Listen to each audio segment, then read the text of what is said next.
Compliance is a profession where people work tirelessly to make the world a better place. And there are hundreds of amazing and inspiring women who have helped the field develop into what it is today. Great Women in Compliance is part of the Compliance Podcast Network as they talk with women in compliance who are making a difference. Hello and welcome to another episode of Great Women in Compliance, sponsored by Corporate Compliance Insights and produced by the Compliance Podcast Network. My co-host and I, Lisa Fine, are thrilled to host this podcast and bring to you phenomenal women who are both elevating the profession in inspiring ways while sending the elevator back down for others. This is so true of our guest today, Jess Nall, one of the leaders of the AI practice at the prestigious law firm, the global law firm Baker McKenzie, where she is defending against AI enforcement globally. Welcome, Jess. So happy to have you here. Thanks so much, Hemma. It's a real thrill to be here as well. Oh, the thrill is all going to be mine and the listeners. You'll see. Jess, you're based in the Bay Area, and I believe you're a long-time Bay Area. You're a lifer, is that right? That's right. Born and raised here. I've lived in San Francisco 25 years, but I was born just north of here, so my whole life here.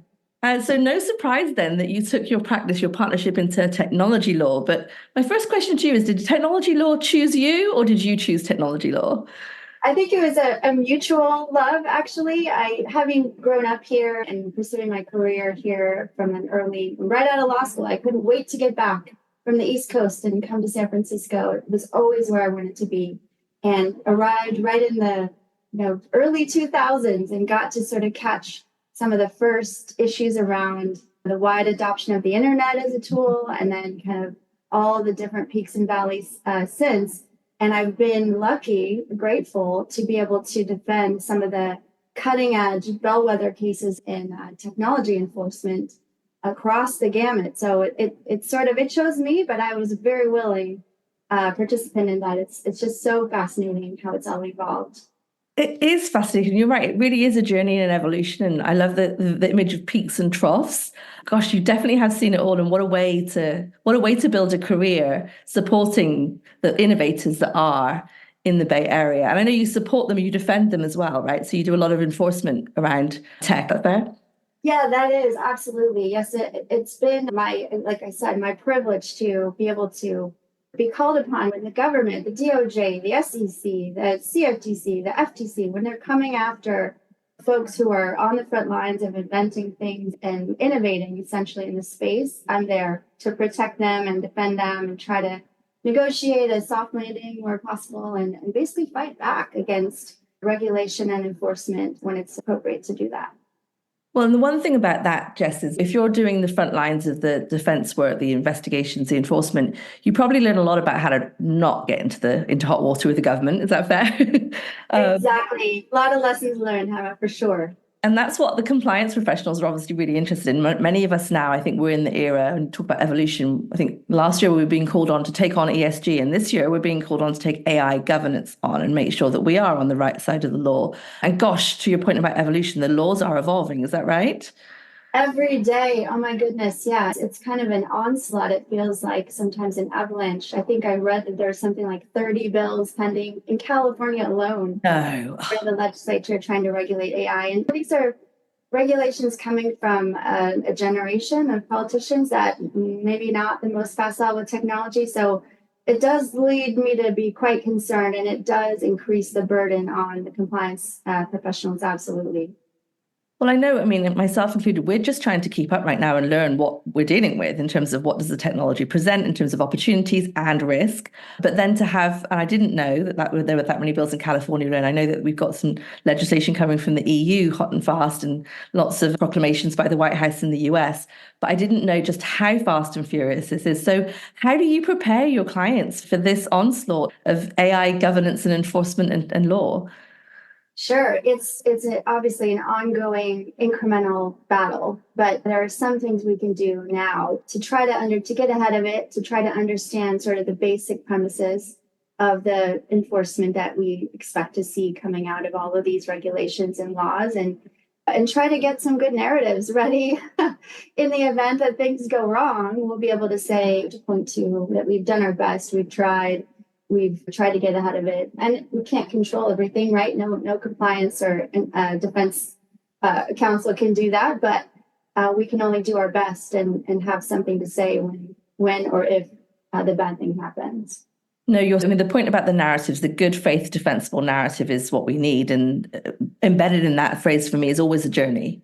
Many of our listeners, I'm going to say again, myself included, probably feel at the beginning of that journey and we're not really sure we understand what it is we're looking at. So you can help us go back to basics. I know you've just completed some certifications, I think at MIT, you're very well read, what I call the AI, very naively. But talk to us a little bit about the basics. Like, what's the difference between the traditional AI and the generative AI we're hearing? What are we faced with that we need to get to grips with as compliance professionals quickly so that we can have a good faith defensible narrative when it comes to enforcement?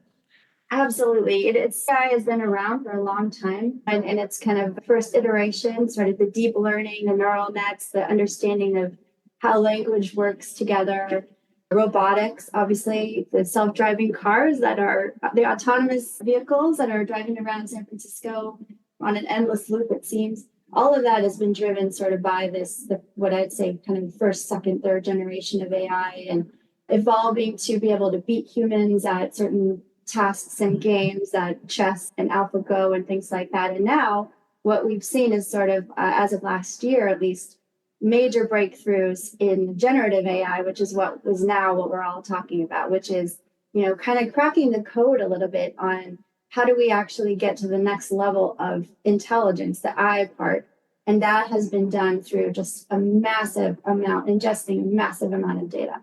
And so what we have now is, I think what some people, and I think you would call it the right brain, where you've got creative, where now the AI is intelligent enough to where, at least in some use cases, putting out new ideas or synthesizing all that data that's already been fed in there and used to train to actually help ideate new ideas. And that's kind of where we are now. And that has all sorts of use cases that are being explored on a daily basis for robotics, for our work in compliance and investigations and in defense work, ingesting huge quantities of data, summarizing it for us, helping us figure out how to say things in a new way, and imagery and audio and all the other different formats that obviously there are abuse cases too, but huge breakthroughs that are very exciting to watch on a daily basis.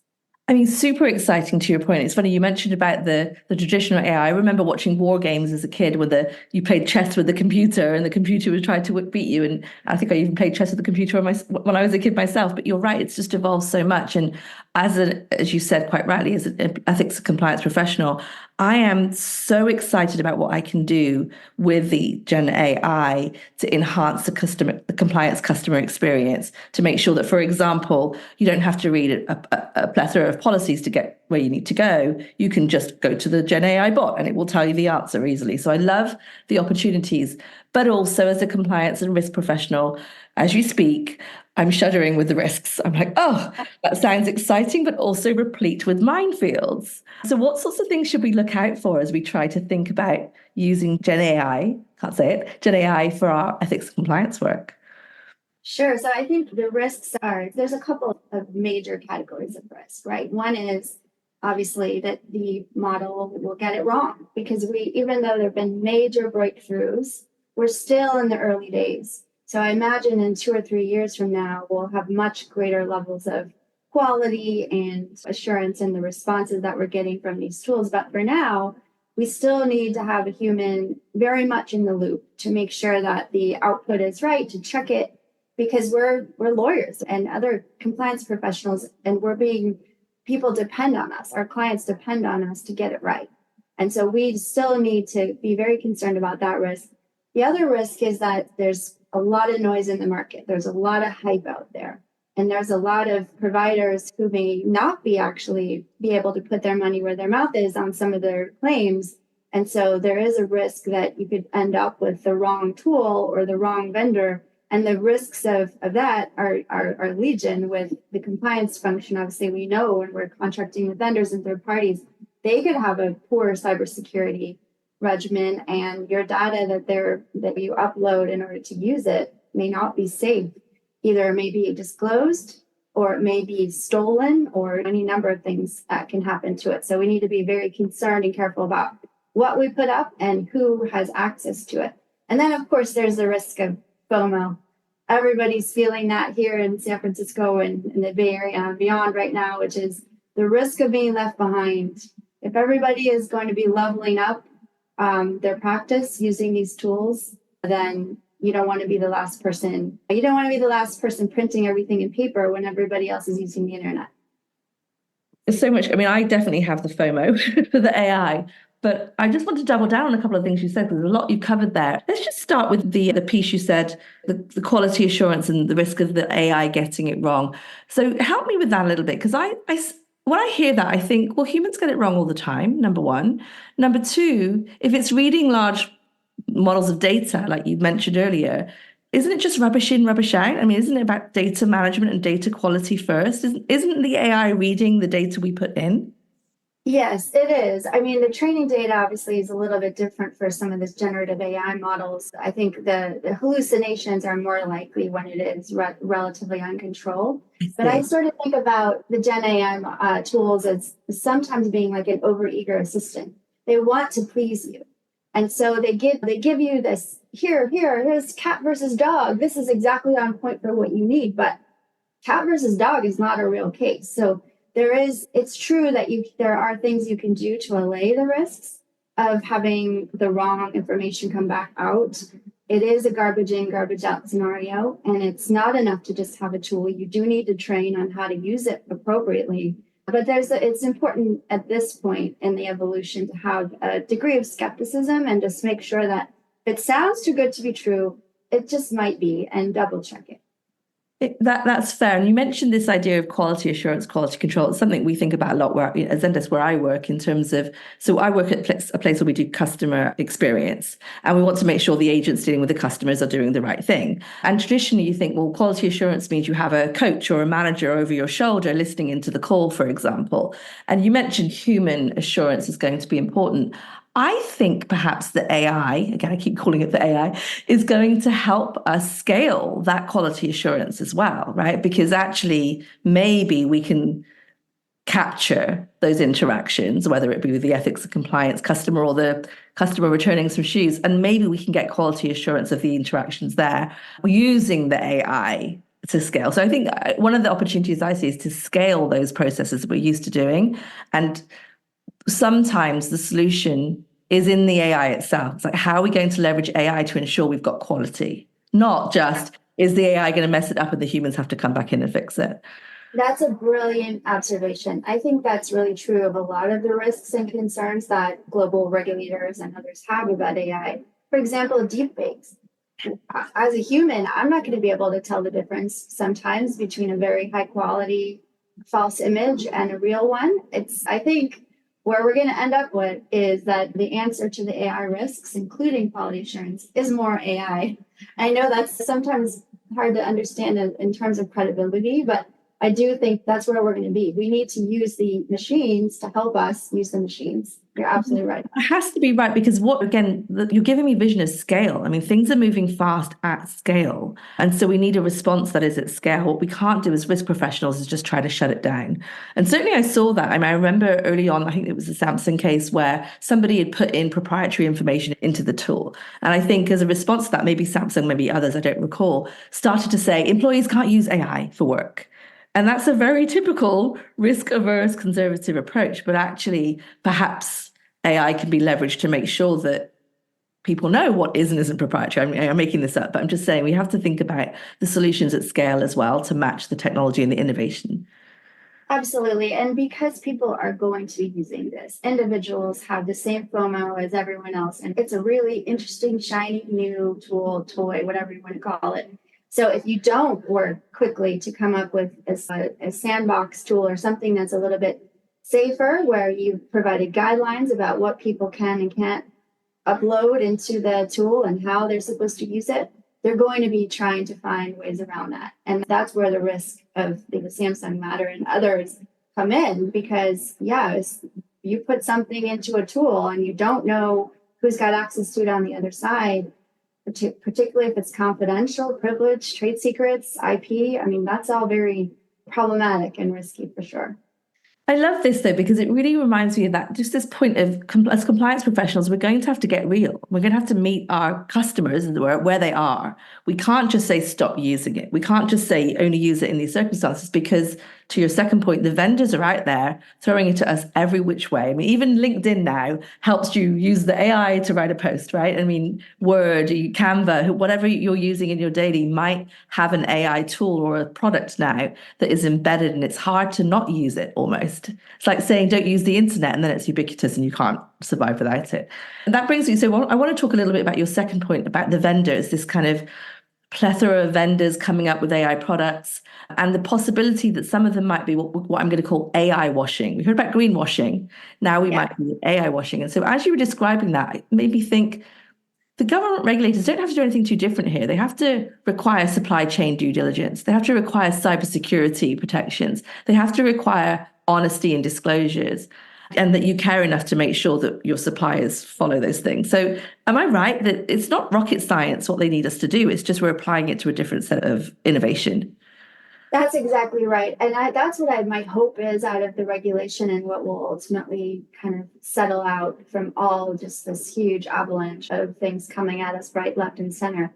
But it is, for example, I started as a lawyer, a baby lawyer, all the way back in 2001, where we had just had a major economic downturn because of vaporware, which was essentially everybody in the Bay Area and beyond was calling their product .com and pretending to sell software, even if that's not what they were doing. They were trying to ride the wave of the internet.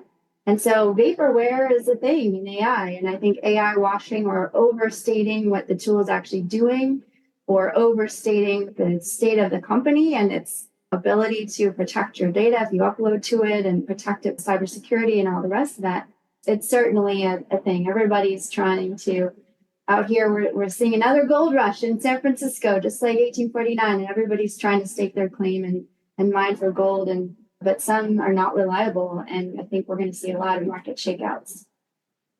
No, that's so insightful, Jess. As you say, I'm thinking, well, so we focused a lot on employees' use of AI back when the Samsung case came about. And now we have to think about what we're all saying about AI. So maybe it's the marketing team that we need to be thinking about, maybe the engineers and the product engineers, whoever it may be. We have to really think about what we're saying in tech. Because that's just the same way people should have been careful about what they said about climate. Now it's the same. Do not overstate, or at least if you do have statements, make sure there's governance to make sure that those statements are true and consistent and backed with data. Yes, absolutely right. I sort of think about it in two different ways, right? Or two different categories. It would be my clients who are developing AI tools and selling them, and the ones who wanted to use them. Both are required under the latest SEC DOJ guidance to assess the risks of the AI and disclose the risks, and then also try to mitigate them to the extent possible. I have some amount of skepticism about the extent to which that's totally possible in today's world, but that's the expectation and requirement. And so you do need to have somewhat of a similar kind of situation as we do now, or we are evolving to with cybersecurity, where we've learned from some of these major cases that I've been involved in lately, all the way up to the SolarWinds matter that's pending now, that we need to have a good line of communication between legal and the technologists that are working with these tools, and it's the disclosures team, so that we make sure that everybody's saying the same thing and that we're saying something that's accurate. And Jess, I hear you say assess the risks of using AI. So that's a very common concept for ethics and compliance professionals. Do a risk assessment, a gap analysis, shore up, put controls in place. What practical tips have you got, though, for us to not just be stuck at the risk assessment stage? Because again, while we're trying to stop, pause, assess the risk, the business is moving, right? They are using the AI. So how are what have you seen your clients do to make sure that we're keeping up and we're doing proactive, dynamic risk assessment? While maybe I say the plane is flying, what can we do to build this risk assessment and ecosystem around the plane while it's flying? Sure. I mean, I think it's actually a fun opportunity for us in compliance and in defense, because we get a chance to learn. There's so much we don't know yet about these tools and what the risks are. Even the people that are developing these amazing models and tools.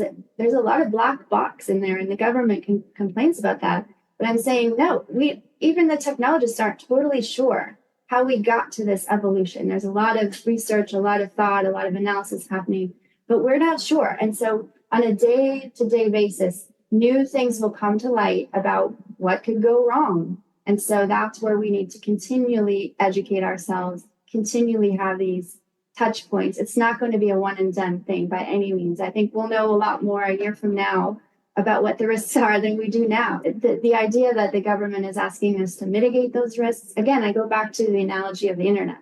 Okay, your company is going to be using this new tool. You're going to evolve from paper to using a machine. Tell us what the risks are. In year one in 1995 or something, would you have known what the risks are, that you could be hacked by a threat actor, that that somebody could use this tool in a negative way? Not necessarily, but we learn as we go along. So I think that it does have to be a living analysis. That's the best framing, the best case example of why a risk assessment has to be dynamic. I mean, you said earlier you defend innovators, so don't expect the innovators to stay still, right? You want to keep up, and the way that we can keep us, as what I'm hearing, is to be athletic, to be nimble, to understand that we're in a growth mindset framework, right? We have to keep wanting to learn. The regulators too will be wanting to learn. In fact, on that point, I was just wanting to go to your third point about the FOMO. So I was at a conference this week, invited to speak on a panel about leveraging AI for ethics and compliance programs. My fellow panelists blew me out of the water with the technology, the way they leverage technology for analytics, for investigations. Dell and Honeywell specifically were on the panel with me talking about what they've devised, getting patents for the way that AI can help them do this work. And it made me think, well, first, they are using AI, maybe this is the left side brain, to do the analytics and understand their data better. But it reminded me of the DOJ and the SEC's push maybe a decade ago, if not more, for us all to be thinking about how we use analytics in our programs. If 10 years ago they wanted us to use analytics, my sense is in 2 years they're going to want us to use AI for the analytics for our programs. So we're all evolving. I think today it's probably true to say, I'd love your thoughts on this, that the governments are worried about abuse with AI. But very soon they're going to be expecting us to prevent abuse with AI. So I'd love to hear your thoughts on that. How have you seen AI be leveraged by lawyers, compliance professionals, risk managers to detect and prevent harm or wrongdoing? Sure. I mean, I think just going back to your government point first, I mean, it's been decades of defending SEC enforcement actions.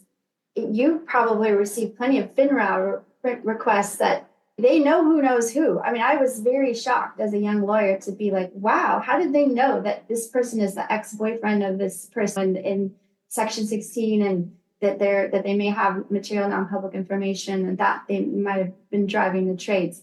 We're going to be seeing a lot more AI tools being used on the government side, and that's also somewhat worrying to me as a defense, but that where everybody's going to be up leveling. And so I do think, as you've said, the tools that I've seen you talk about in the past are really amazing too, that where you can cut through all of the days and days worth of training and hundreds of pages of compliance documentation and get to the answer that your client needs in the moment to be able to make the right decision and understand what the policies are. That's one.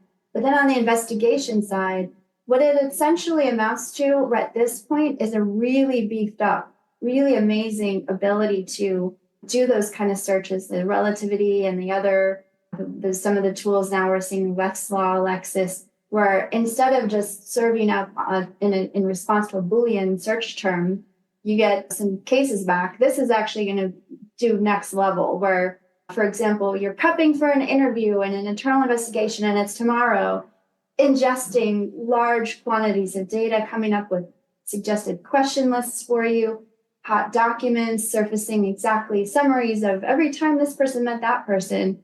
And then even the second and third level of, okay, what if they don't answer? What if they give me an evasive answer? What are my follow-up questions to ask?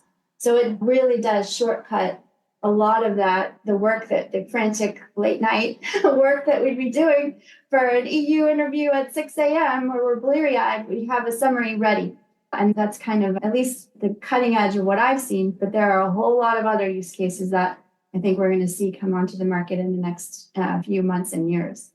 It's just, I've said it a few times, it's just so exciting to think about what can be done there. And yes, the machines are going to help us do a lot of the things that we've spent our time doing, not so we can do more of it necessarily, but so we can actually engage our brain to do the other things. They always say you only use 10% of your brain. I'm hoping that AI will take up 8% of that, so we can start pushing into the 12, 14, 15 that we've not been using. I mean, isn't it, as a young attorney, you're very talented. You don't want to be spending your time just trying to summarize those things. If that can be done for you, you can do the thinking and the strategy and maybe come up with a much better work product case strategy. I'm not sure. It really is exciting to think about what we can achieve as humans if we leverage the AI for this part, so we can then truly leverage our strengths as humans. No, I get very excited about this one. We're at a pivotal moment, I think, in the legal industry and the compliance profession to see what we can do with this. And as I said, I don't like to lead by fear, but if we're not going to keep up, right, and sit in our FOMO, the government's going to be requiring it pretty soon. And you mentioned the FinRight. That's what I was thinking about, is the insider trading, like the fact that the government has its way of figuring out who's doing what, and then it expects you to be able to do the same and use the analytics to make sure you're keeping up. Because they're not going to do it for us. They want us to build compliance programs where we prevent and detect. Absolutely. For example, antitrust is a good example. Yeah. They're evolving quickly to use data analytics tools to do things like try to figure out if there's price collusion going on, and looking at the data in new ways to possibly bring cases and not have to depend on whistleblowers and kind of human frailty, but instead to try to do what the SEC's been doing for a long time, which is to let the data, shake out the data until it shows a picture and then go after that. And so we should do that too. Yeah, we should be doing it. And we should be trying to see what pictures we've got. I always used to say, we know that if you've got the data, you've got the data. It's up to you to read the data. And you are in possession of the relevant information. But if you can't sort it, that's not an excuse. I think that's the philosophy that the government's coming with. You've got the data and you're not really looking at it in the way you can, as should be expected with today's technology. But I want to just take it one step further. So that's if you've got the data. But what I've now realized is not only can you see what's happening in your data, what's happened in your data, you can predict trends based on your data. Now, that to me is super cool. What if I could figure out where the hotspots were in my company based on the past data, whether it's discounting data or sales data or expense data? What if I could now be predictive using the AI and my data? So what have you learned about that? Again, I get excited, but tell me what I've got to expect there when it comes to using the AI for predictive prevention. Sure. I mean, I think obviously the compliance tools that you're such an amazing star of do that sort of thing by showing you what are people's pain points, what are they looking at, where are they? There's also the use and the idea of using it in internal audit. I mean, I've seen some I've done investigations that were launched entirely, internal investigations anyway, launched entirely by internal audit doing some number crunching and being like, this data doesn't look right in this jurisdiction. I think there's something happening. The books are being cooked or the expense policies are being abused. Let's go and do some interviews around it. And turns out, yeah, there's some kind of kickback scheme or there's some kind of a widespread fraud happening in a particular jurisdiction. So absolutely getting ahead of that and realizing, being able to quickly identify it too, because that's the beauty of AI. Instead of the internal auditors having to spend all their time crunching those numbers, now it's relatively quickly. It can happen in minutes. And you can say like, all right, well, reporting out to the audit committee, this quarter we had here's our heat map of compliance and non-compliance and issues. And we need to beef up our compliance in this place or that place. So you can get ahead of it that way. Absolutely. I think not only that, as you've indicated, say if I have a problem in let's say I'm a global multinational company, I have a problem in one jurisdiction, the logical next question, is this happening anywhere else? It's logical. It's also probably the first question the enforcement regulators will ask you. And I think, again, if I think back to my early days of practice here, the traditional response was, okay, now let's get external counsel to do an investigation in the other jurisdictions, right? You'd find a way to start looking. Now it might be more efficient, which is a blessing and a curse, but it might be more efficient to get the answers quickly and start preventing. And that I like to say we work in partnership with the innovators, work in partnership with the public sector innovators as well, right? We all rise if we can apply technology to the greater good. Yeah, that's exactly It's right. exciting. No, I mean, obviously you were an enforcement lawyer for a long time. Like it's whenever you found one wrongdoer and you figured out what they've done, there's a concern, especially if they were high up enough to be able to touch the books or do anything else, that what else have they done?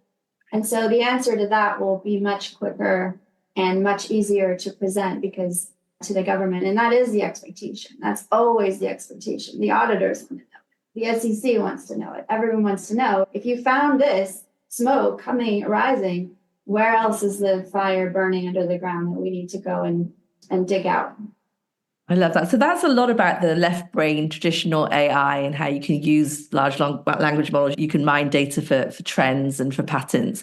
I'm going to take us back to the right brain for a second. And for the listeners, the reason we're talking about left brain and right brain, I read an article in Forbes, which I'll try and share for you all with this episode, talking about the left and right brain and talking about how AI follows that traditional and Gen AI. So I want to take us to the creative Gen AI part, because we've talked a lot about mining this data, but for someone that's building a functional starting, they might not even have this data.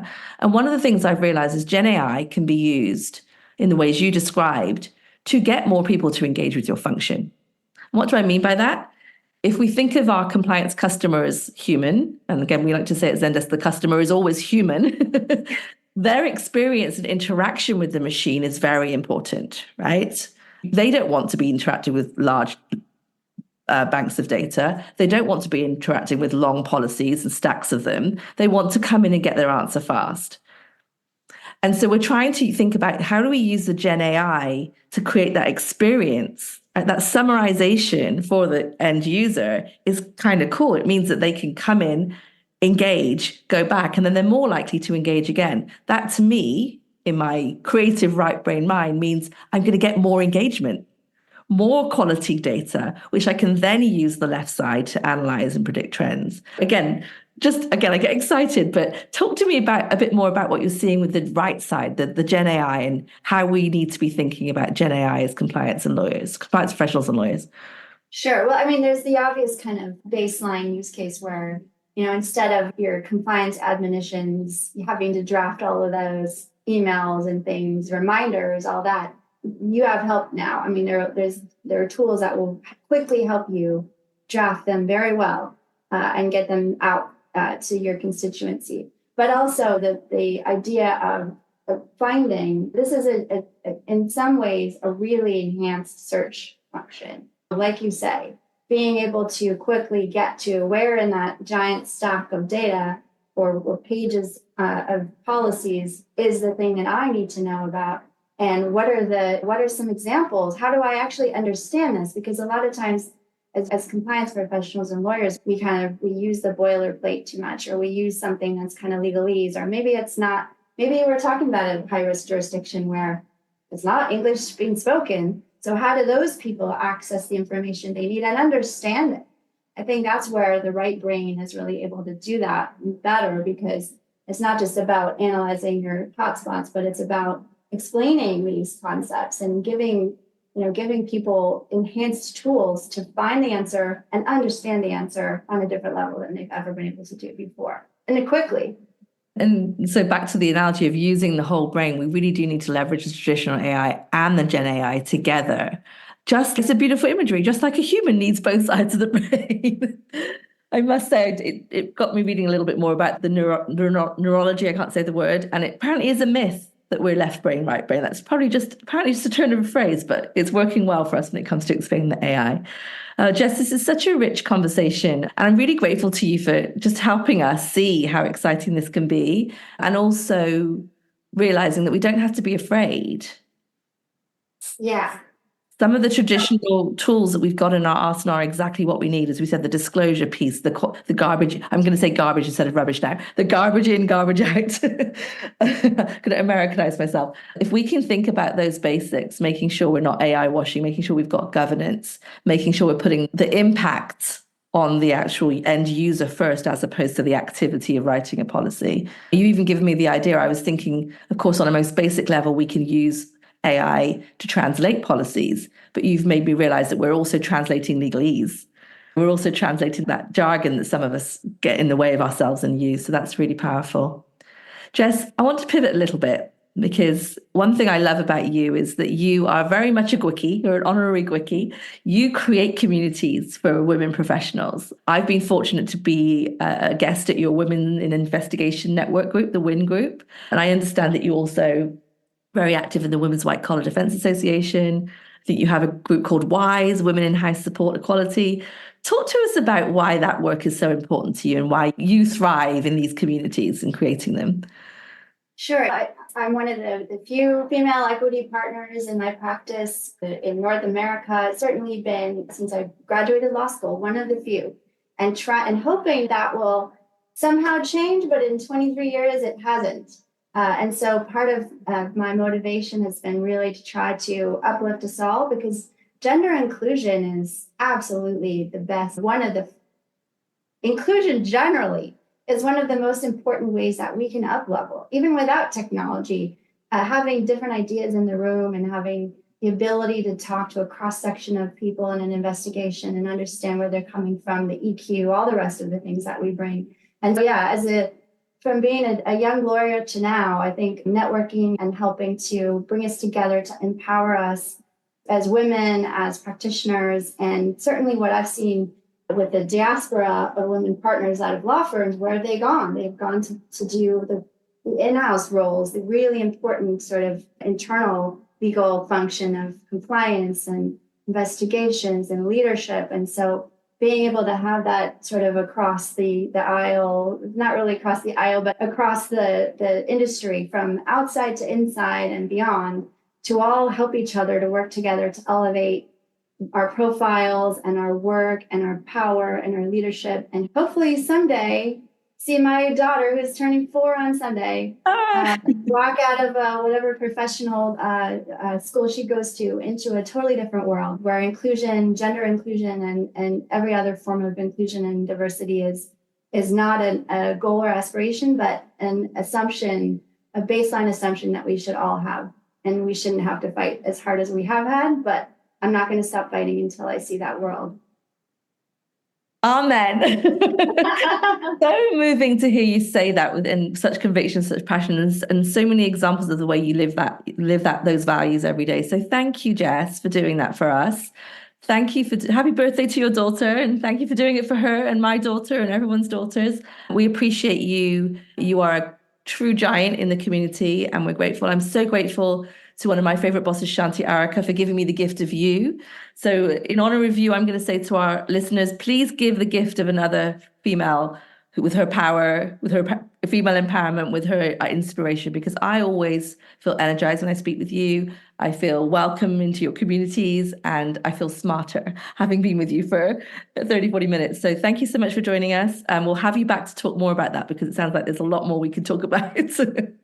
Anytime, Hemma. It's my pleasure. And I feel the same about you. You're a rock star, really an inspiration. So thank you so much for having me. And thanks for being in my life in general. I feel like I'm richer from having known you. Oh, likewise. Well, Lisa and I are really grateful to you and all the listeners. We'll see you next time. Take care. Thanks for joining us for this episode of Great Women in Compliance. We hope you'll join us in honoring the great women in the compliance field by subscribing to this podcast and leaving a review.